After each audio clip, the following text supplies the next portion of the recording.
Welcome back to the weekend show. My guest co-host for today is Moses Nwokedi, aka Big Mo. Big Mo, how are you? I'm good, Osasu. It looks like you're just waking up like, oh, I'm good, Osasu. Yeah, well, you don't want to know the journey, but let's leave that for later. Good to have you here. Joining us are three phenomenal women. On the 3rd of December, we celebrated International Disabilities Day. It's a day that commemorates people living with disabilities, their struggle, their plights, and their successes. On today's program, we'll be talking to three women living with one disability or the other, and how they've been able to thrive, how they've been able to survive, and how they've been able to attain success despite their disabilities. Ladies, welcome to the program. Thank you. I want to do each of you justice by introducing you and your accomplishments. I'll start with Louis. Louis is the first black woman with disability from Africa named as a young global leader of the world, from the World Economic Forum 2017. She's the only Nigerian selected last year for the 2014 Nelson Mandela Fellow and Accord Party's candidate, contesting for House of Representatives in the AMAC and Bwari federal constituency. Yeah. Amazing. Thank Welcome you. to the show. Thank you so much. We also have Apomida Haruna Tismani. Forgive me if I butchered your name. She's a legal practitioner and a disability rights advocate. She's a member of the Joint National Association of Persons with Disability. Thank you so much for joining us in today's program. Very lastly, we have Aver Akighir, who is the executive director and co-founder of Questaid Foundation, and she's an amputee. Thank you so much for joining us in today's program. So ladies, let's start. How difficult is it to live with a disability in Nigeria, especially for those of you who, for instance, are in the wheelchair? Just getting you up on the platform today was a bit of a struggle, and we apologize for that, that we don't have a ramp. But how difficult has it been living with your disability in Nigeria? Yes, it's very, very challenging.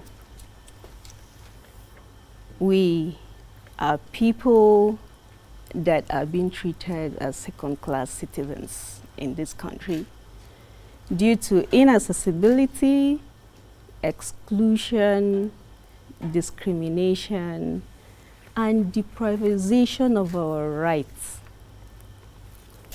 We have been advocating for the passage of Nigerian Disability Rights Bill for 16 years now, and it has not been assented to. If that bill is assented to, many issues will be addressed. The inaccessibility, illiteracy. Do you know in Nigeria, we have 90% persons with disabilities that have not gone to school. So these are issues that are very critical. We need to be educated. We need to have access to healthcare facilities. We need to have inclusive education. Doing that will give us a voice. It will also give us a right. And the onus doesn't fall just on the government. It also falls on us as private individuals. Yes. Like I said, I felt terrible that we had to carry a wheelchair on the platform instead of having a ramp. So most of us as a collective citizen, we need to pay more attention to persons living with disabilities. Yeah, I agree. Thank you. Alpamedia, what has your story been? How has your journey been as a person living with disability in Nigeria? My journey has been quite a challenging one, but it has also been full of success stories. So it's like I always say, it's been full of ups and downs at the same time. I've had to always have to prove myself, because walking into a room, people always see my disability first instead of the potentials I have. So I have to work like twice as hard to prove myself to people. I grew up with very low self-esteem because people always look down on me in school. I had my classmates saying they don't want to be friends with me because I have a disability, don't want to move with someone like me. So I had to work on myself. it took me time. And then, of course, I had a supportive family because growing up in my family, I didn't feel any different. I did all the house chores like every other person. But then coming into the wider world, going to the university, I had issues with school, with my colleagues, classmates, seeing me as different. And then going for NYC, actually had an experience where, because of my leg, I can't stand for long. Okay. So usually when we go to the parade ground, I have to maybe sit on the tree and watch everything. But I could do every other thing, but that aspect I was actually being pardoned or excused. Then there was this soldier that came and was trying to, chase me back to the parade ground. I was trying to explain to him that, sir, I can't actually stand for this long. And he made a comment and said, if I know that I have a disability, why would somebody like me be here, that I should be at home? And I actually cried that day, but it actually pushed me. It awakened something in me. But I also thought that if I wasn't as strong as I was, I would have just given up. So a lot of persons with disabilities have faced that. And then as a woman, it's even more challenging. Is it getting a job? Is it living a normal life? Is it relationship? It's just so much. It's so much. So it's been quite challenging, but also I've been able to surmount. And today I'm a lawyer. I have a lot.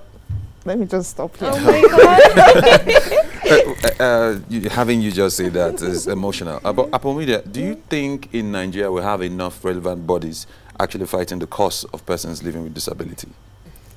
We can never have enough. We want more people to come on board because, as I say, it's always the burden is always shifted to organizations of persons with disabilities. Well, we need more mainstream organizations to come on board to lend their voices to this cause, especially to our call to the federal government to pass the National Disability Bill into an act, because it is actually going to go a long way in making sure that a lot of things are being put in place for persons with disabilities in Nigeria. So we can never have enough. We need more people to come on board. And is there a particular reason the bill hasn't been passed? Because since '99, I believe, right, when the bill was proposed. So why is it taking so long for a president to assent to it? I actually don't know. I think at a particular time they said the bill is going to be very expensive. It's going to be so cost intensive on the federal government and all that. But I don't believe it is all about the money. Like, there are a lot of ways that you could also you can get things done without money. So I feel it's just lack of political will on the part of the federal government and the politicians. And I think it's time that we wake up and take the issues of persons with disabilities to not be an afterthought, but to be the main issue on the table. Okay, Eva, can you please educate the viewers on the problems that you face on a daily? And possibly proffer some solutions to it, because we are seated here and we know we have lots of persons living with disability actually watching right now. Yeah. Okay. Like in terms of mobility, moving around. Okay. Persons with disability. Sometimes you stand on the road before a taxi stops to pick you. Is something else. Just like she said, that you can't notice my disability until I said so. Yeah. Sometimes the taxi stops. By the time you want to walk towards the taxis just see you and zoom off. As if you're carrying something that is out of this world. So as moving around is also an issue for persons with disability. And again, imagine somebody in a wheelchair. The taxi drivers will is a time waste for them to wait. Are they the ones coming out to put you in the car and take your wheelchair in the boots, dropping you? Are they the one going to do the other, as in dropping you again? So they feel it's kind of waste of time. They don't have all the time to waste on you, and they just zoom off.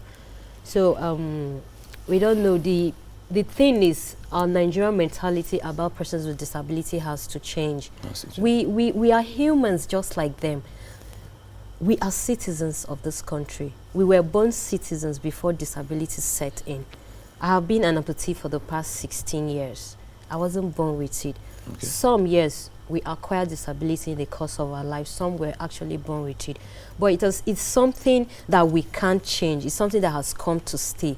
So the earlier people start accepting and seeing us just like them, because there's just a thin line between being able and disabled. Who knows, by the time we're living here, something might happen, and somebody that was here with us walking will become something else. So if the Nigerian mentality change about persons with disability, it will help a long way. You see us walking on the street, or we walk in a conference hall, the same people invited you for a conference, the same people invite me for a conference, and when people sight you, the way they are looking, oh, what's she doing here? What can she really offer? No, it's not supposed to be like that. You are human, she's human. And don't be surprised, I might even have something better to offer than you that just walked in with your so-called able body.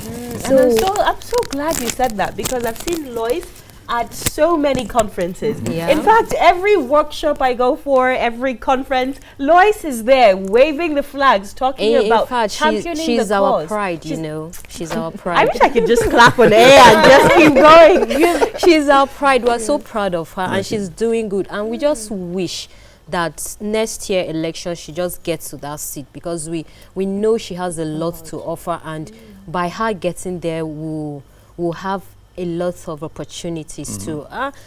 We know that by the time she's there, we'll be invited for a lot of hearings, sittings, and we'll contribute. And the people there, we know that, oh, these people actually have something upstairs. Isn't there an affirmative action? I believe 35% for women, persons with disabilities, youth. It's women, I think. There should be, right? But is there for persons with it's just women? Just women. Just women. Yes. It's not for We persons have with- been advocating for only 10% for employment opportunities of graduates with disabilities, and it has not been achieved till now. Yeah. I know in 1993, during the military regime, there was a decree that 10% of every job opportunity should be reserved for persons with disabilities. And that document has been laying in waste. The implementation plan has nothing to write home about. So, and we have many graduates with disabilities. I am very, very proud to say persons with disabilities are the most intelligent people in the world. Right. They have many potentials, they have many talents, they have many gifts, but the opportunities and the support is It's not not there. given to them. At all. Talking about support, is it okay for someone to offer help to someone living with disability? Yes, Without you need to empathize, and even before you do that, ask The for person. consent. Okay. Yes.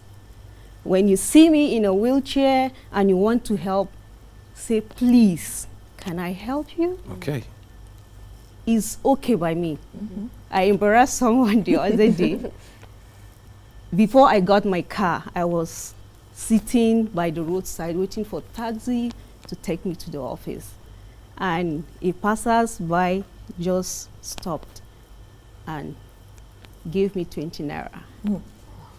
I now brought out my bag and And removed 2,000 naira. Thank you. Thank you. So I embarrassed him, and he Okay. just moved away silently.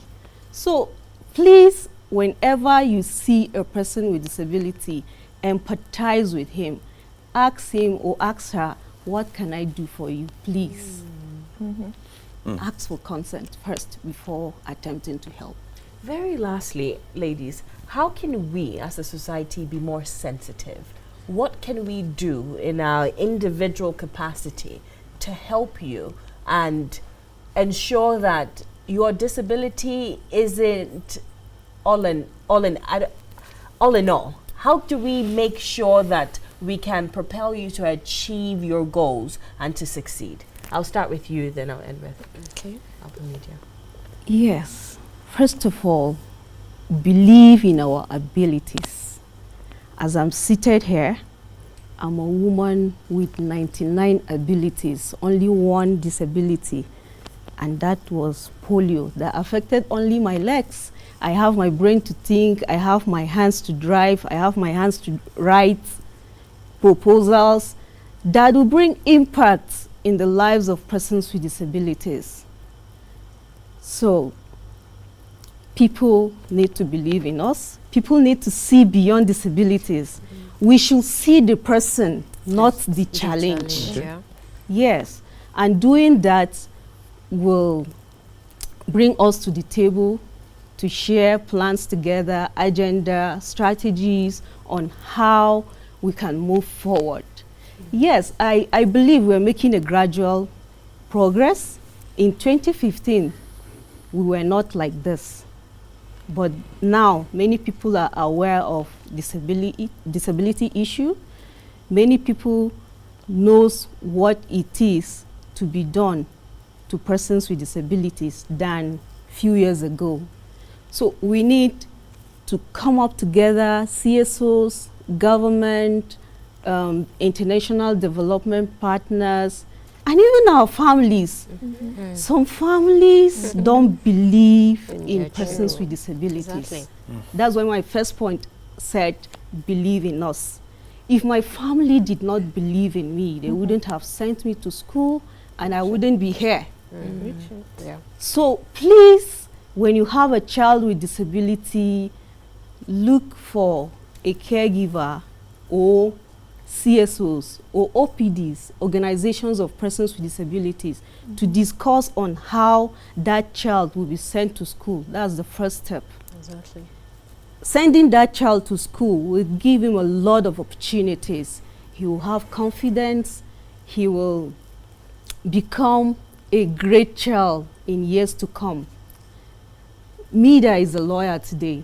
Grace Jerry is doing amazing in Inclusive Friends organization. Irene is also doing a lot of great work in DRAC. Is it Jonapit? Ekaite is a brilliant, hardworking person with disability that is doing well in Jonapit. And so many of us, I won't be able to mention all the names, but persons with disabilities that were able to go to school are doing well today.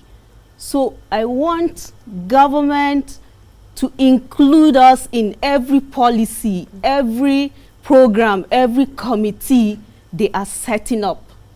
Because we don't have representatives in those places. And that act is strategically excluding persons with disabilities in this country. We are about 27 million Nigerians with disabilities, and no plans, no agenda for us. Look at the policy document launched by two major parties.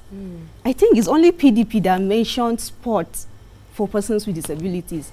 The other party did not even mention us. That means in the next 4 years, we are excluded. Exactly. This is wrong.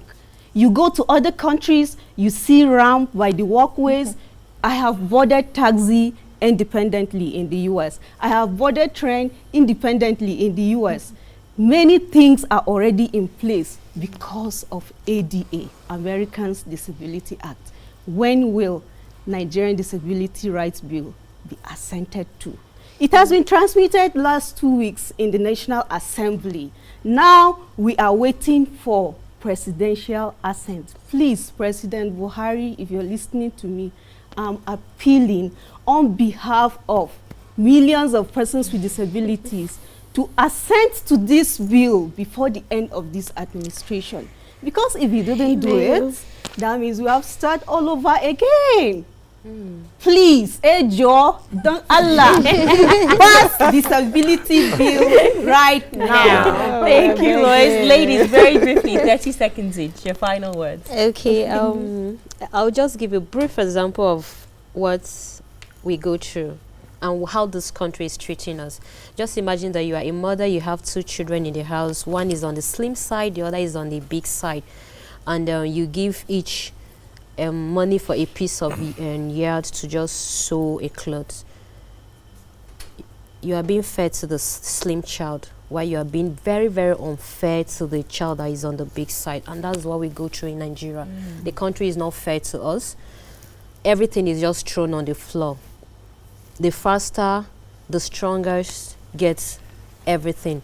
Why we, because of one challenge or the other, we don't get, before we even try to get there, the strongest, the fastest, they just get everything. It's not fair. We need that disability bill.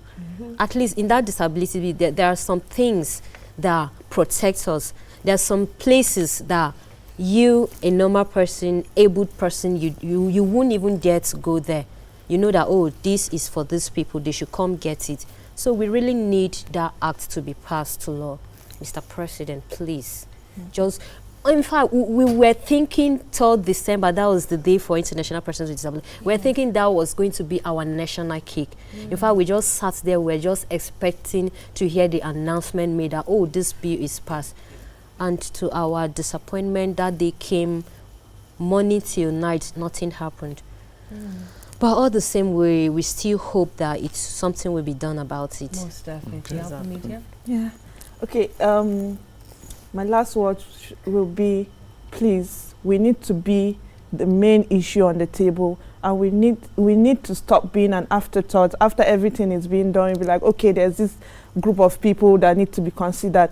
It's always so bad, because if you're an afterthought, it's more like you don't really matter. You're just being considered because we are giving you a chance. And as my sister, my mentor, as I always call her, because she actually gave me a very big push, Lois Alta said, the family is a very, very important part of a support system. We need the family, because if my family, like she said, had not supported me, I wouldn't be where I am today. And we need the society to stop looking at us as a charity case. We are not. I had a friend, just like she gave her own example, that yes, he was talking about his experience yesterday. He was by the roadside and a woman wanted to buy something, and she wanted to remove the money to pay the vendor, and all of a sudden her 1,000 naira fell down.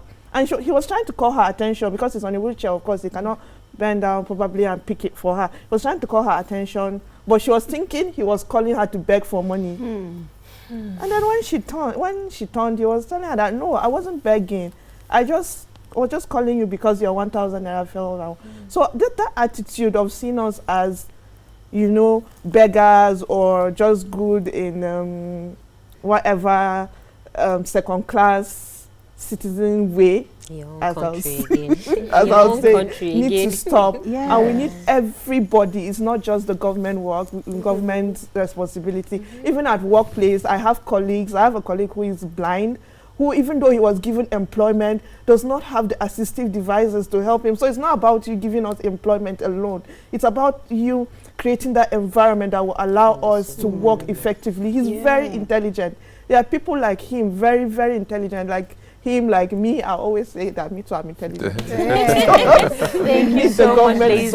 Media, Aver, Lois, thank you so much for your time. As you've heard, the key takeaways, government, please pass the disability bill, because this is very integral for the survival of people with disabilities. It's not okay to just say it's a level playing field for everybody. The people living with disabilities need to have that assistance. There needs to be laws, there needs to be policies put in place to ensure that they can live their best and productive lives. As for we Nigerians, those of us who are able-bodied, we need to believe in people with disabilities. We need to educate ourselves, and most importantly, we need to fight with them, alongside them, to clamor for inclusion in government, inclusion in the private sector, inclusion in the professional workspace all around. Ladies, again, thank you so much for joining us. You inspire me. Thank you so much. We'll take a break right now. When we return, we'll bring you the political segment of the weekend show. Don't go anywhere.